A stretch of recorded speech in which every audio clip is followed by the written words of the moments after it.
listening to What the Truck. Are you ready to truck it? Adam Wingfield. Happy Wednesday, everybody. Welcome to the show. I'm Kaylee Nix.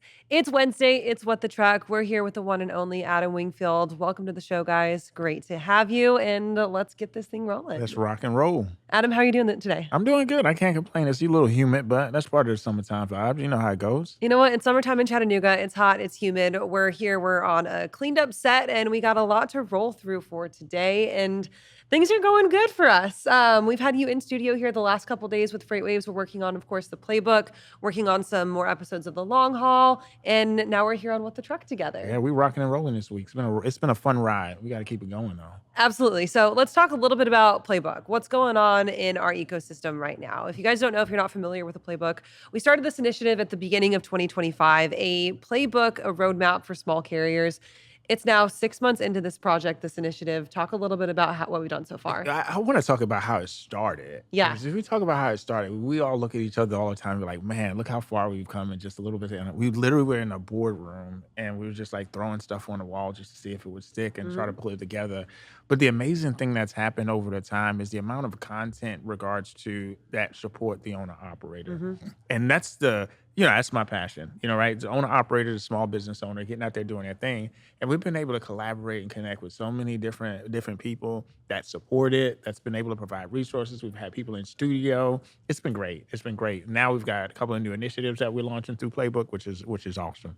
So as we know, the world of the owner operator is tough. It's probably one of the hardest jobs in freight, I would say, besides like maybe a diesel technician. I don't know, that job's pretty no, at least they damn get to hard. go home every night. But if you're an owner operator, you kind of have to be your own diesel tech too, right? Yeah, some way. And so the job of the owner operator is one of the hardest ones in freight, which is part of the reason why the Playbook has been so crucial and so important, right? It's hard enough to figure out, how do I actually make my truck run? How do I haul it? How do I take care of it? But then you enter in the business side of things. And those are things that you don't learn in CDL school. No, there's no school to really teach you that. I remember when I first started 25 years ago, actually, there wasn't even like the simplest things like a YouTube channel or a podcast like this where you can actually listen and learn. You have to figure it out on your own. But the fact that a diesel tech gets to go to school and learn the things that they need to learn in order to get started, with an owner operator, really, you just got to figure it out on your own. And that's the reason why Playbook is so important and why we really put so much time, so much effort, so many resources in the Playbook, because we want to make sure that they have a one-stop place and that it's being supported through a variety of different channels. So I really, really love the fact that the education ecosystem is evolving. But as an owner operator, the truck part is the easy part. You know what I'm saying? Like the business side is the stuff that you have to learn. And not everybody was born to be a business leader. And as an owner operator or a small fleet owner, that's your title. I want to talk a little bit about the competitive nature of some of these small groups, because I think it's something that's often glossed over, right? We know that the big fleets dominate the headlines, and we know that there's all this competition between our big fleets. But what about inside that owner operator community? They're the backbone. They're actually the majority of the folks that are on the road running. What does that community actually look like? Do we have competition? Is it friendly? It's fragmented. Fragmented. It's very fragmented. The owner operator community and not by design. It's it's a bunch of independent business owners, and you got to think about it too. It's not unionized or it's not a coalitions or anything that really represent the small carrier to where really it's a body and a unified body when it comes down to it. So there's fragmentation, and you got to think about it too. Just being a truck driver as a whole, it's lonely, right? So you're behind the wheel of a truck, and you typically don't get to interact. Social media has made it better, right? So I can get on X, especially Freight X. You can get on X and you can have conversations, but it's not like you said, like the mega carriers. They have organizations that support them. They bind together in different ways. It's just not like that at this level, and it's just not designed that way. And that's part of the goal with the Playbook, though, is to get that going and build that community. And that's part of what we're doing with the newest initiative, Amplify. And a lot of that is kind of that learning about the business, but also supporting the community, not that's just behind the wheel, but also supports the people behind the wheel. Talk to us about that. Amen. So Amplify is really what it sounds like. So our whole goal, working as an owner operator, and many times there are so many different people that are behind the scenes supporting the owner operator, supporting the small business owners that don't get the recognition. So they might be the accountant that's supporting a 3-truck operation, It might be the compliance services that's handling IFTA on a 7-truck operation, and they might be working, working from home. But these are the businesses that support the owner operators every single day. The majority of our industry is comprised of these owner operators, but the small voices need to be amplified through it, and thus Amplify. So we created the Amplify initiative within the Playbook to really amplify the voices of the folks that really support small carriers.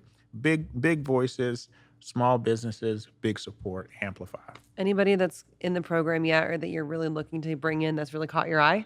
There are. We've actually did several pretty good interviews with some that we're going to be featuring on our first rollout. A couple of tech providers that's going to be featured. We've got an accountant that's going to be featured. So we do have some people that we're going to be rolling out here in the next 2 weeks. I love it. I'm really excited to stay tuned to this. And if you guys are not in the Playbook ecosystem, go on over freightwaves.com/Playbook. It's easy to join. It's easy to get connected. People can follow you on X at The Long Haul. We can follow them on YouTube. Where else?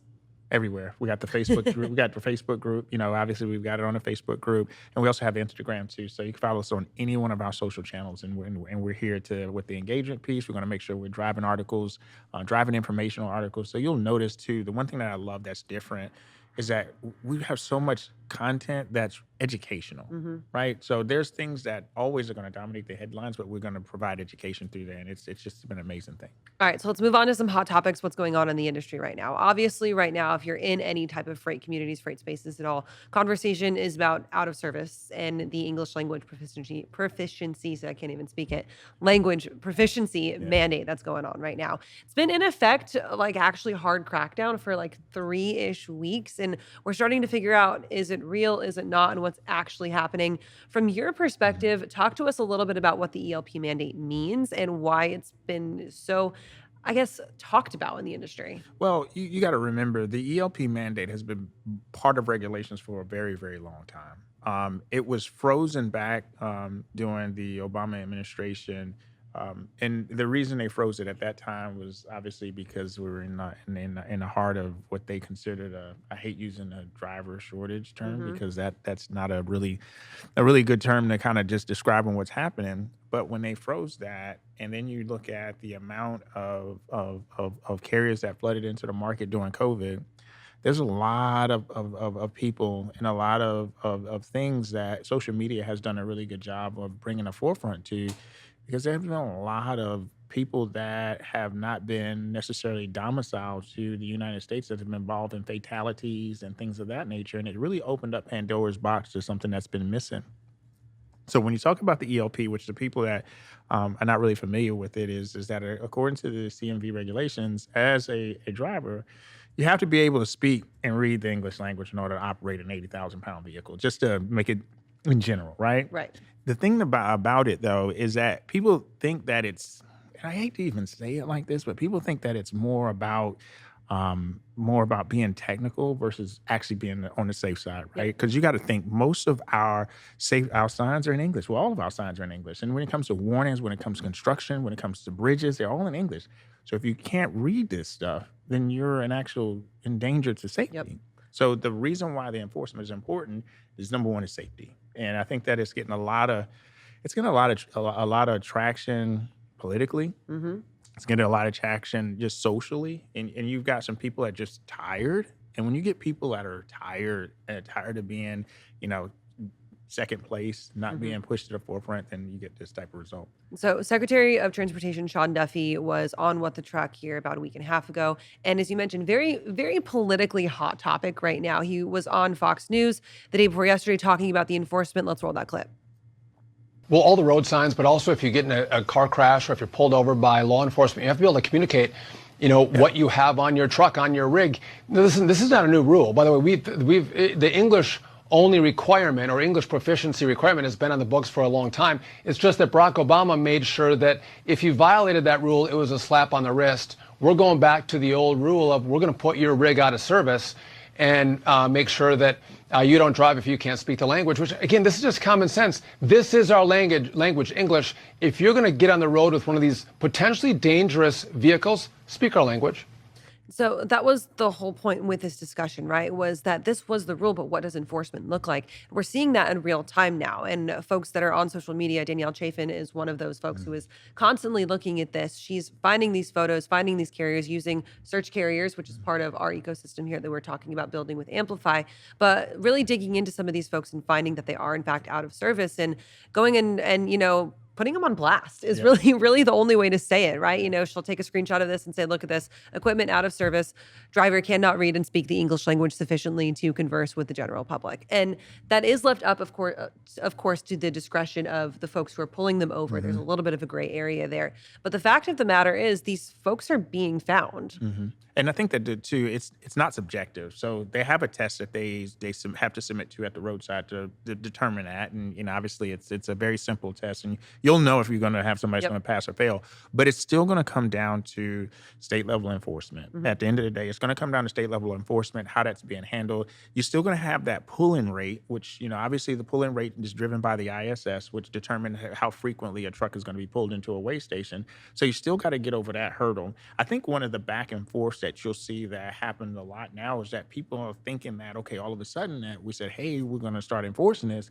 All of a sudden they're going to start randomly checking a massive amount of trucks at one time. Not the case. It's not going to be the case that way. It's still going to, because I think there was a tweet that I just saw a few minutes ago where it's only been a 0.5% increase in terms of the amount of enforcement cases as opposed to the same time last year. So either A, is the state slow rolling this, or B, they're going to follow the same standards. It's just that they have one additional check that they're going to look for as they're pulling these trucks in. Yep. And of course, it's all about data, right? And we're just barely 3-ish weeks into this. We'll see that as we continue to dig through the data. Speaking of data, before we roll into our guests for the day, let's talk a little bit about the market, because we saw a pretty strong rebound in container volumes from May to June. And we had that data pull in for us today. FreightWaves, we've got our inbound ocean container index here from Sonar. Pretty big spike and a good rebound from the month before. This was actually something that came up on our radar. So if you know, we run this small carrier market update every single Monday here on FreightWaves. But when we were pulling this together, it was like, wow, we've got a rebound that's at the highest point it's been at this year. Right. Obviously, when if you're looking on your screen, you see that dip around May. That was when we were going back and forth with the terrorist situation, volume drop coming out of China. But if you look at it now, you look at the outbound tender in terms of volume from the West Coast, it's spiked. Now, don't quote me. We're not super excited yet. All right, yeah. That's what I'm saying. Let's slow down for a little bit. But there's a couple of things that you want to be mindful of. When you see that fact, you got to think about that. Right now, it takes about 4 or 5 weeks for us to process freight once it comes from tender to the East Coast in terms of distribution.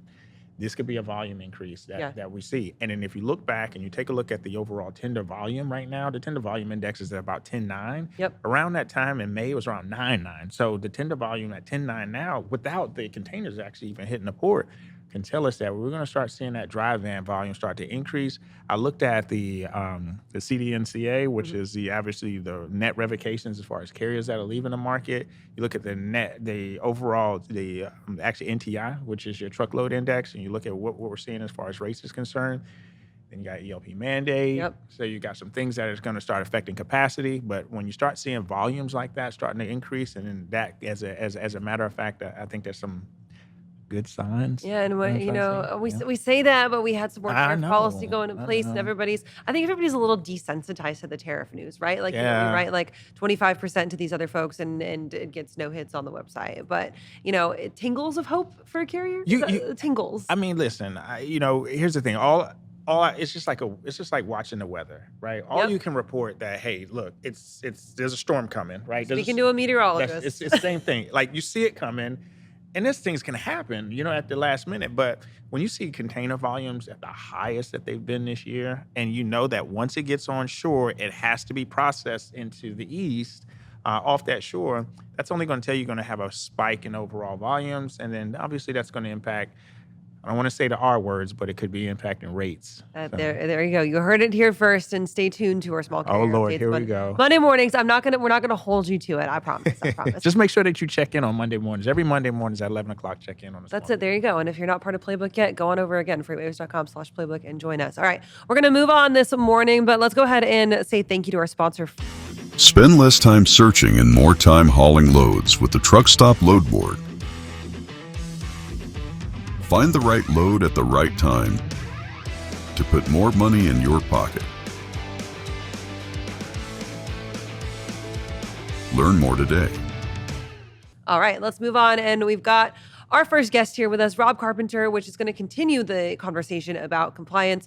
Rob, the English language proficiency mandate, as you know, we've been talking about it all the time, constantly. Give us your thoughts from a compliance perspective.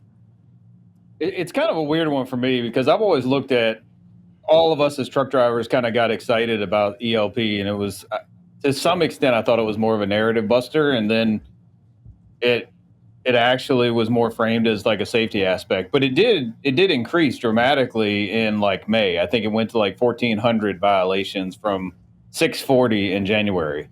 So the way I kind of look at this is if I go to Wales, if you've ever been to Wales, their signs have 2 languages on them. If you don't speak Welsh, it's tough to understand their road signs. So it is important from a trucking aspect to be able to understand how to communicate in English. But I just have trouble correlating it to causation when it comes to actual highway safety and what's causing our crashes. So should it be a violation? Should it be enforced? Absolutely. But is it top of mind when we're talking about fatalities on the highways? And I don't know that it is. But do we need it? Yes. So, Rob, you're talking about top of mind for safety and what that actually looks like, and that's right. Like, you know, correlation does not equal causation. And when we talk about the overall safety standards, I think for the industry, there's a very big conversation, or very big part of the conversation that's being left out is the training and recruitment of the new drivers entering the industry isn't necessarily as up to par as we need it to be, regardless of if they're native English speakers or not. There are consistently holes in our CDL training programs. There's holes in the carrier vetting process. Yeah. There's holes that kind of exist everywhere, like a block of Swiss cheese. Mm-hmm. And eventually, you're going to find a hole that's big enough where you can go all the way through, right? You get through that process without figuring out a stopgap. What other holes exist, and why are folks not being caught in those?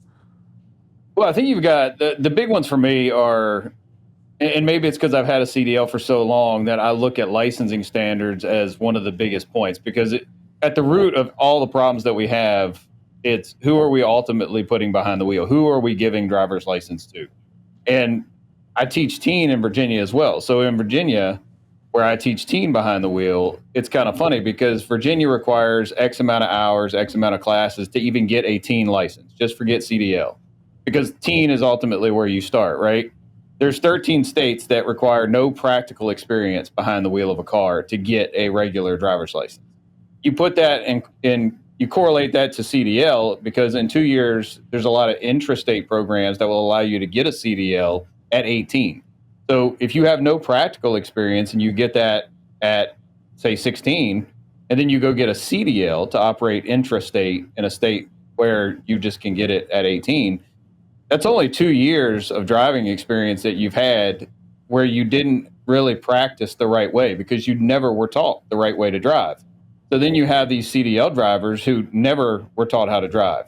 So I think licensing standards is a huge part of it, not just at the CDL level, but where CDL drivers originally start at the teen level. So I think licensing standards as a whole is an issue. And we did do ELDT, which was a good step in the right direction. I think one of the pieces that's lacking there is you don't have a standard on minimum time in the ELDT program. So a lot of states, we've seen some people get arrested for putting people in commercial vehicles with 8 hours of training through ELDT. So the minimum was a piece that was originally in, but it was cut from the final bill. So now we have an ELD training program, but there's no minimum time requirement for you to complete it. So that's an issue on that end.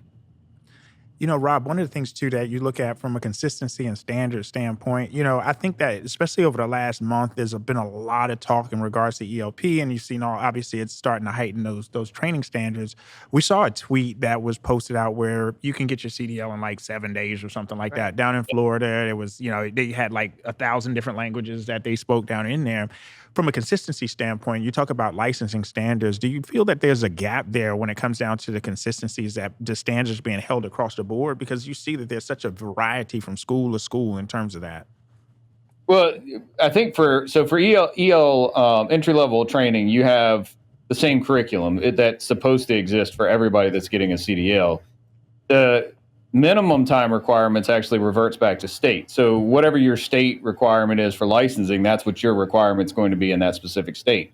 But most states don't actually outline their own minimums either. So you do have people, I think the lowest defined one in one state is 29 days. But a lot of them don't have any defined periods at all. So there's a huge inconsistency in there. With Virginia, you have to go, I think, for 120 hours. So they're all different. And I think that's one of the issues in terms of standardized, not just curriculum, but standardized time to completion and minimums to completion. So, if you only go to school for 8 hours to drive a commercial truck, that's ridiculous. That's ridiculous. I mean, you'd agree with me, I'm sure, that 80% of what I learned behind the wheel of driving a truck over the years. But I think there's still fundamental basics that you have to drive a truck right out the gate. And I don't think we're hitting all that. So for those new drivers, we of course have the conversation about the narrative, is there driver shortage, is there not? But a lot of the problem comes from that recruiting and retention space, right? And there's this argument that the younger generation, the folks who are entry level, aren't looking at trucking as a sustainable career. Part of that can be maybe these inconsistencies in the training network, right? Why would you walk into something not knowing, my standards aren't going to be the same? And if I choose to drive in Georgia versus if I go and choose to drive in Washington, it could be two completely different standards that I'm being upheld to. And how would I know if I'm not being trained? What does that mean for the folks who were trying to get into the industry, trying to fix that recruiting problem, if they're entering without confidence that they're going to have consistency in their standards across the board? Well, I think it ultimately is. It's resulting in the same thing. Like we're having people. I mean, you can go to any truck stop, and we're not just talking English language proficiency. It's everything from load securement to just anything in general that you have to know how to do to operate a commercial truck. And I think one of the things that it's kind of going back to the correlation piece. When we're thinking about automatic transmissions, when I want to say 2005, we only had about 2% of our trucks that had automatic transmissions. Now, 98% of all OEM Class 8s are automatic transmissions. So I think that, to me, kind of started this whole thing that we are going a direction where people are tearing our equipment up because they don't know how to shift manual transmissions. So we need to accommodate that and actually put in automatics in almost everything we make. And then it kind of snowballed from there, because if you can't shift, there's a lot of other things that you're not going to be able to do. So I think it's a bigger problem than we want to make it out to be. And I think then we focus on other things that are more attractive and sexy, like the ELP piece, things that get the narrative up. But our root issues are fundamentally qualifications and licensing standards. So let's talk a little bit about current drivers and the current driver landscape. I've got a picture that I found on Twitter here this morning that I think is hilarious in the scope of the ELP mandate, right? Current driver, the back of that says, I have CDL, I can speak and read English. And is this good enough? It's a hotshot driver. He thinks that it's good enough. The answer is no, of course. But, that's the type of stuff that you see around here. And those drivers that are currently on the road, clearly not being upheld to the standard. How do these guys operate more of outside of just an internet laugh? They're on, they're legitimately on the road. You can't have any type of reliance on safety. Well, I think even this goes to, like, what you're showing here is obviously a hot shot. So a lot of these guys get by mentally, and they're thinking, well, I'm not driving a Class 8 26,000 pound 26,001 and up truck, right? So I'm not subject to X regulations. And in actuality, you are. And I think that's another part of the licensing standard issue is when you're not properly licensed and properly trained in how to operate commercial vehicles, you often don't understand the regulations that you're subject to.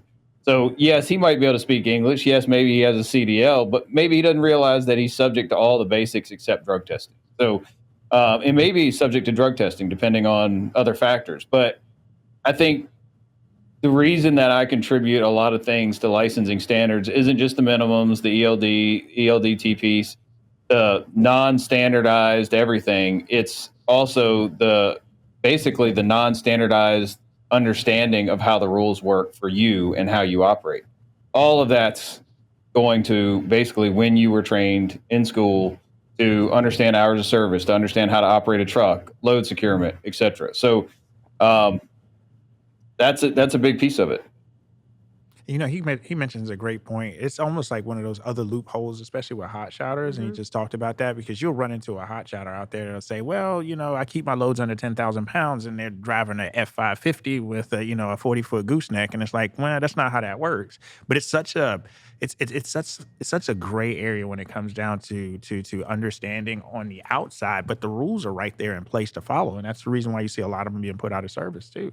Yeah, absolutely. And that's the next good point, right? Is that the rules are there, but you can't enforce them. That's right. Every single driver, every single truck. We don't have the staff to do that. You don't have the people to do that. Obviously, the FMCSA does not have the funding to do it.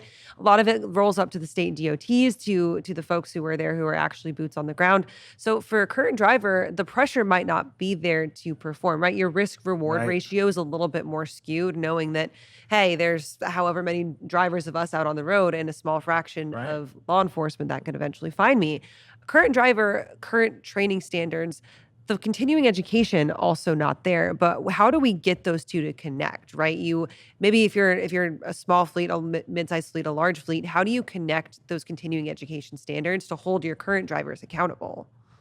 Well, I think you've got to understand that you as a motor carrier by regulation are the one that's responsible to make sure that your drivers are trained. You might, hey, they've got a CDL, we can do CDL in lieu of a road test, we can put them in a vehicle. But at the end of the day, that's not the be-all, end-all of all of this. You are responsible to make sure that whatever driver you qualify and put on the road in your vehicle is safe and understands how they operate and what regulations they are supposed to meet, and then basically that they're going to be able to operate your vehicle safely on the road. So it's ultimately your responsibility to either qualify them and put them on the road, or to say, hey, they're not ready yet.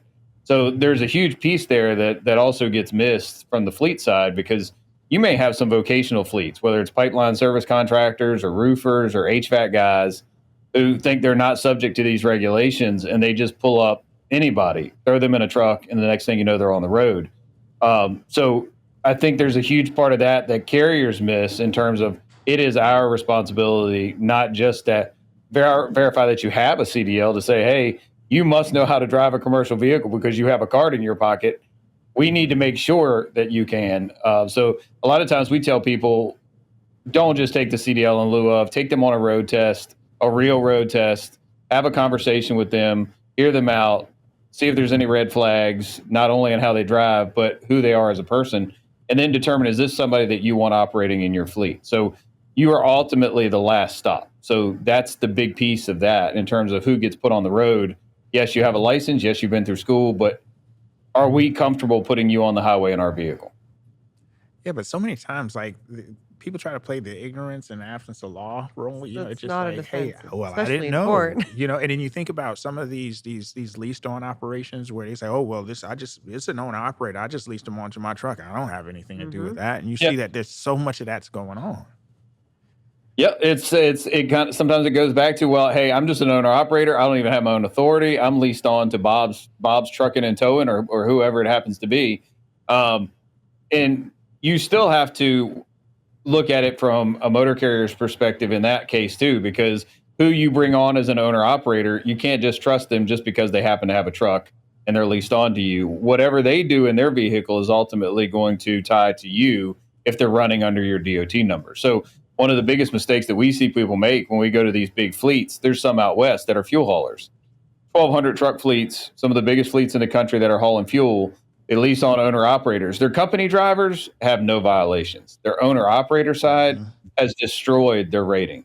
And who they ultimately put in there as owner operators is just as important as considering who you're putting in there as a driver. So both of those pieces are huge in terms of determining who are we going to allow to operate under our name, under our reputation, et cetera. You know, you made a great point, because an owner operator can always leave the company, and he could leave the company in shambles, you know, but then the company owner is stuck holding the bag. So that's a great point. Yep. Well, Rob, thank you for joining us for this discussion. For you guys who are not familiar with this work, people can find you a million different places, including in the Playbook, but where else can people find you? Truck Safe, Motive here, FreightWaves. So we're everywhere. There we go. All of the above. Awesome, Rob. Thanks for joining us this morning. We'll talk to you later. Thanks, Rob. Thanks. Bye. So that point about the leased on owner operators, I want to hit on really quickly before we get to our next guest, because it's something I think that often gets left out of the conversation. When we're talking about what the whole culmination of all this issue is, the conversation right now is centering a lot around Amazon, and particularly the Amazon drivers who are contracted to Amazon. What do we do about that? Is there anything we can do about it? So the thing about that is that you can. It's up to educating the actual leased on operator, because obviously Amazon has it structured in a way to where they're able to leverage the capacity and their needs and their network. Because if you look at Amazon safety, just like what Rob said, if you look at Amazon's fleet itself, great. When it comes to their safety on the Amazon side, yes. But when it comes down to the owner operators, just to his point, we got to make sure that we're doing a better job vetting. And I'm just hoping that with all of visibility, and it's not just for Amazon, for anybody that looks from the amount of accidents that are taking place are typically these leased on operators where there's no control parameters on them and they're not doing a vetting process and it's causing irreparable damage to some of these companies. I just hope we see some just unilateral changes, just industry wide. And I'm just loving the exposure that folks are putting out on X so people can actually see it, because sometimes you got to get a little bit of embarrassment to make some things happen. Great point there. You got to talk about it to actually eventually be about it. And let's move on to our next guest for us here. And you know what? This is one of my favorite people in my birthday twin. The freight space. My former favorite FreightWaver. And you know what? Grace, don't tell anybody else that I give you that title, but we got Grace Sharkey here. And, talk about a good PR move. You're in an Orderful t-shirt and fresh on the Orderful team for what, 3 weeks now? And there we go. She's already repping the brand. Yeah, here I am in my PR girly phase, right? No, happy to be here with you guys. Of course, continue to be friends and family with everyone there at FreightWaves, and happy to see these two wonderful faces. Yeah, hello, birthday twin, and hello, Kaylee. Happy to be on the show with you both. You know what? I love it. And this came to be because we had Dr. Squatch on Monday's episode of What the Truck. And then you get on Twitter and you go, hey, these guys are my client now. What a small world. The combination of Orderful and Dr. Squatch, I got to know, did they send you any soap? Like, are you in your PR girly era now, like actually receiving PR from them? I haven't yet, a month in, and Dr. Squatch, if you're watching, I will gladly take some free soap, but I have bought it myself as well. So, I am a customer out there for the company too. But yeah, it was really great to see both Dr. Squatch and actually Shipmonk on the episode yesterday. I was watching, I'm like, wow, these are two of our clients who are both fast scaling companies looking to improve logistics for both sides. And I think what's really cool is, and what we'll get into as well, is being in this role, like learning more about the tech side of things. And especially when we talk about EDI integrations and the interconnectivity of all these wonderful technologies that we have out there to power our supply chains today. It was just really cool to see two of our clients in action talking about really the outcome of what we do at Orderful, right? Like making it easier to trade, and of course trade data on top of that too. And I was seeing these two wonderful players working in action quickly to make sure their clients are getting their products on time. Yeah, Grace. So being in that tech space now, you went from writing about it now to living in the world. What's been the biggest change that you've seen? I think the biggest thing, and I think sometimes there's a little bit of not pushback, but pressure, right, on technology journalists in particular to kind of have this idea of what's happening behind the scenes. And that's kind of the reason I took this job as well, among many, is I wanted to get back there and see, okay, what is actually happening behind the scenes of a freight tech company? How can I help tell those stories? And I've learned a lot so far. And I think one of the biggest things, and we've talked about this in regards to trends that we're seeing too, is just the partnership that grows between a tech provider and its clients as well, especially in something like EDI, right? There's a lot of different guidelines and infrastructure between different technologies and applications that brands, retailers, shippers, logistics providers use. And it's really intriguing to see the amount of work that goes on behind the scenes to make sure that those connections are working appropriately so that when you're looking, for instance, Dr. Squash, if they're looking to sell through a new channel or they're looking to work with a new retailer, that is able to happen for them instantly because of the connections they've built through Orderful. And I just think it's fascinating to see the work that goes behind getting two companies or even two applications speaking correctly to each other. And especially the team here. I mean, we had an offsite with everyone in our company. And even at that offsite during like a break, we had engineers building things in real time and getting work done for our clients. It was just really fascinating to see the amount of work that engineers put behind the scenes and the amount of communication that absolutely needs to happen in order to build good products like this. And I think that's just really fun to see that partnership and that growth and talk. I just had a wonderful convo with one of our clients the other day, and just the amount of trust that they put in a tech provider to hear their problems and solve those problems. It's big. And I think that's where partnership and trust really grows more. And I'm learning more about that every day. So, Grace, you went from the broker side and really solving problems behind the broker side to the media side where you were hearing about everybody's problems. So how has that prepared you in your new role with Orderful, and really just kind of give us a day in the life on what that looks like? You know, what's really fun is, first I'll say the team here is just absolutely incredible. Like if I have questions, there's no question that goes unanswered and answered quickly. And so the learning curve of just the marketing side of everything is, for me, has been what I thought would be more of a struggle, but the team here has been so incredible in guiding us. And I think what's important, and we kind of see this in the tech side or the journalist side as well when we're looking at the growth of companies.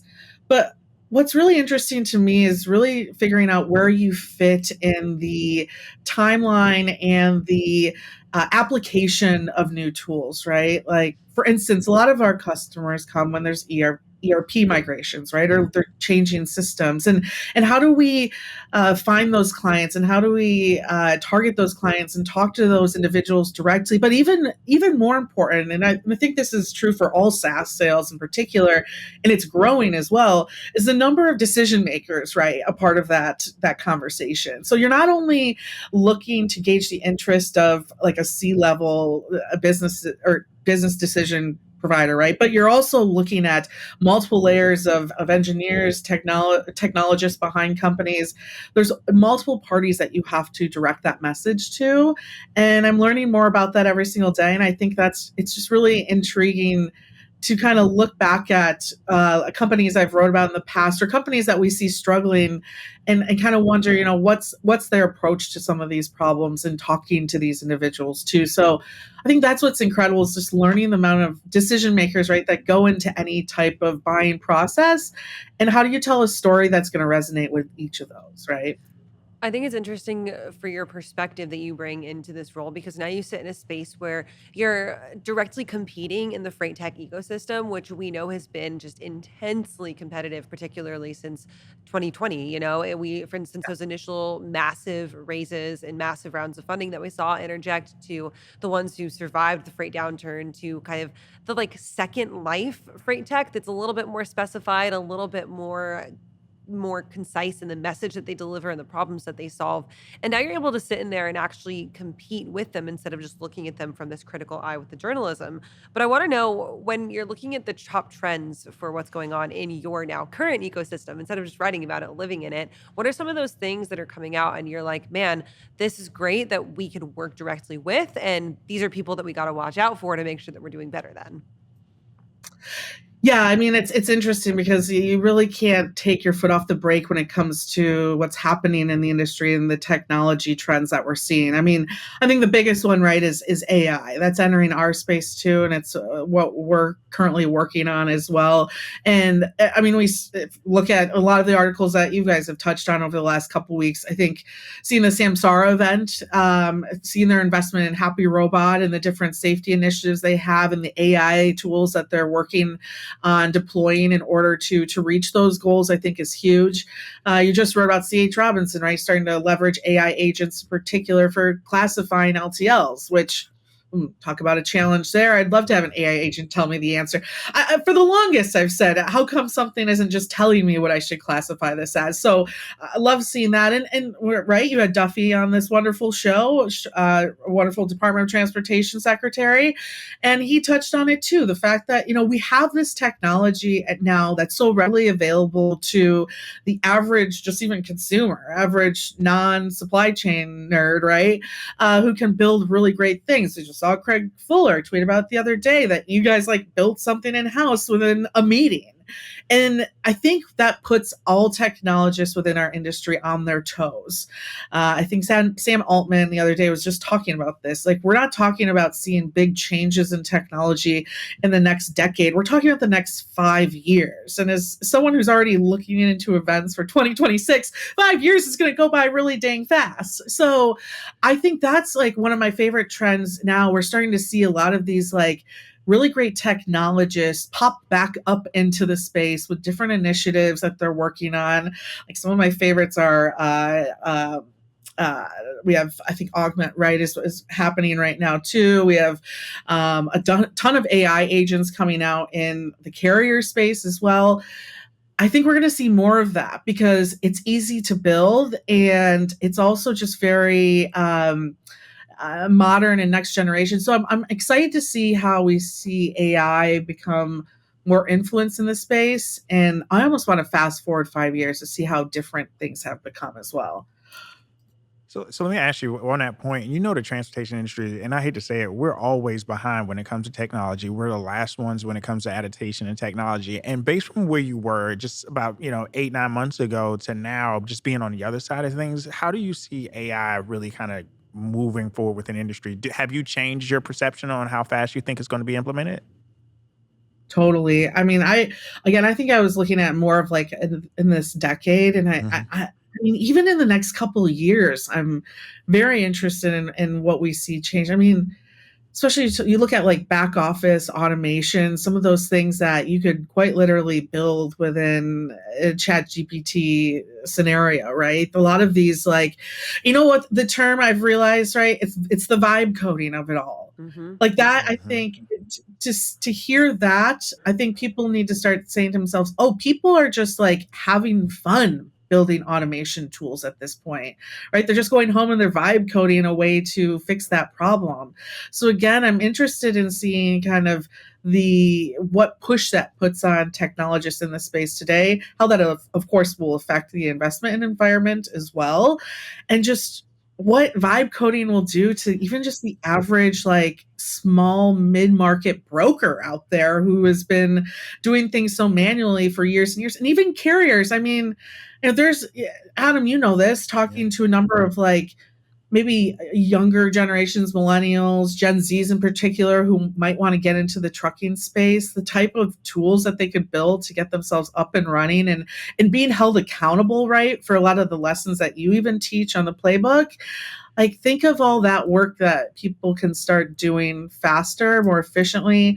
And at the end of the day, I think you're going to see a lot of hopefully safety aspects happen positively because of all of this work too, especially I think in the trucking side of things. So, I mean, 5 years maybe even might be too much. We're starting to see companies build these tools now. And what does that mean for innovation, right? Even 600, 700 days from now. I mean, you talk about vibe coding, the media space, which of course Firecrown, our parent company, owns FreightWaves. We just spent probably 9 total hours with a group of 60 of our folks from Firecrown, literally downstairs in this office, vibe coding problems for what's happening in their day-to-day basis. And we have some really legitimate options. 6 hours, couple groups together, and we've got some things that are going to add some really good progress to our workload. Grace, thank you for being here. Before we let you go, Orderful goals, your goals personally, professionally. Am I going to see you at F3 with blue hair this year? I need some answers. I think I'm going to hold off on the blue for now, just because that was a lot of time and money for a year to get that out of my hair. So maybe it's it's a leap year thing, maybe that's what that turns into.